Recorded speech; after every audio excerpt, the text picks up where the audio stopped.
Good morning guys. Good morning.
Ayan guys, dito na part ng kanilang pinagtataniman ng gabi. So ayan guys, mag-update ulit tayo sa mga gabi na yan sa mga susunod nating video kung ano nang nangyayari dyan sa mga gabi na yan.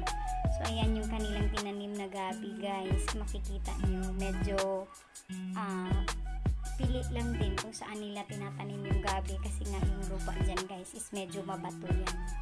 Medyo mabato. Ayan, nagkaano na, yung mga, ayan naman yung kanilang balanghoy, or ang kanilang kamuting kahoy. Halo-halo na yan siya guys. Ayan oh.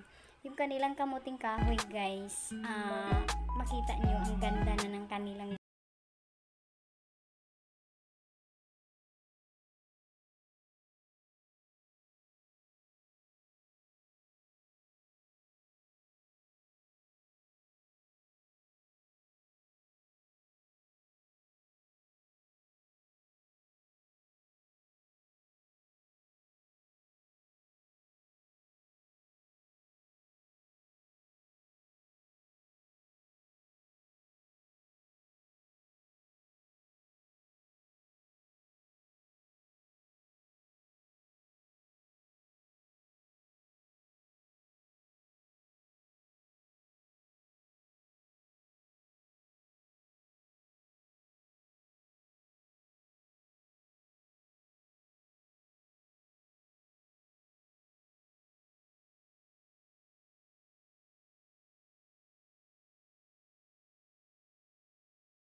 ayan guys, yung kanilang kamote, grabe ka healthy. Hindi mo na makita yung lupa. Grabe oh.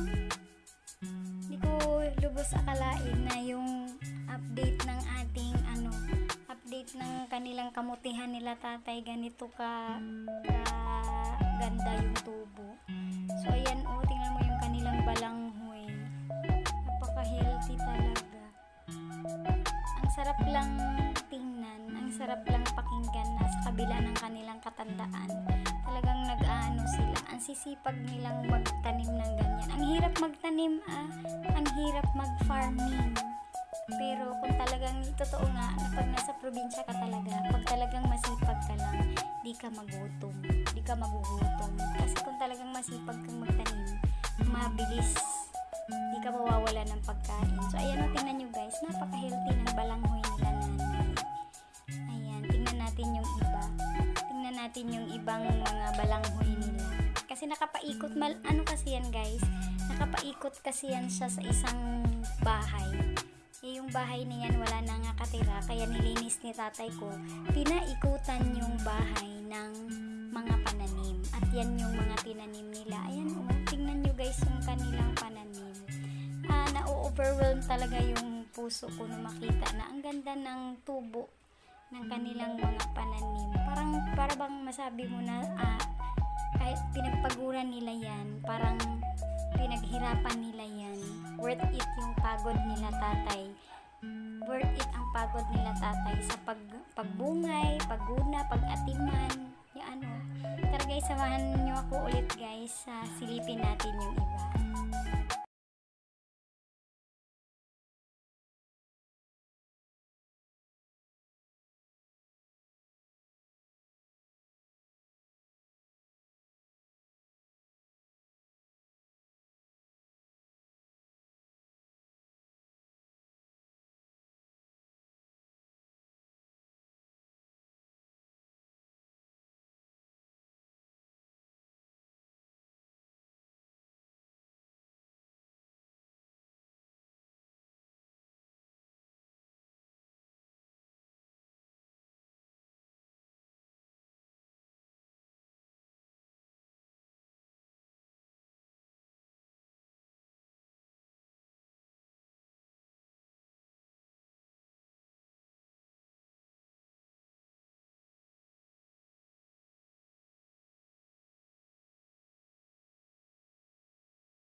Thank you so much sa inyong lahat guys. Maraming salamat sa inyong support. Gusto ko lang ipakita sa inyo, i-flex sa inyo yung pinaghirapan at pinagpaguran ng aming mga magulang sa probinsya.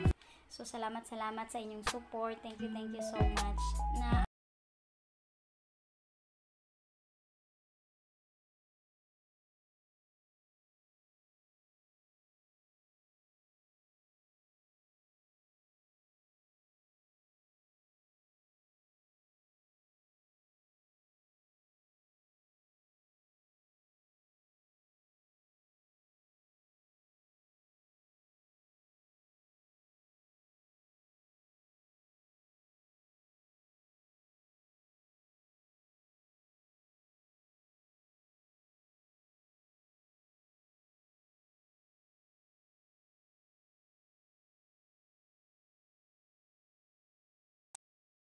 Bye.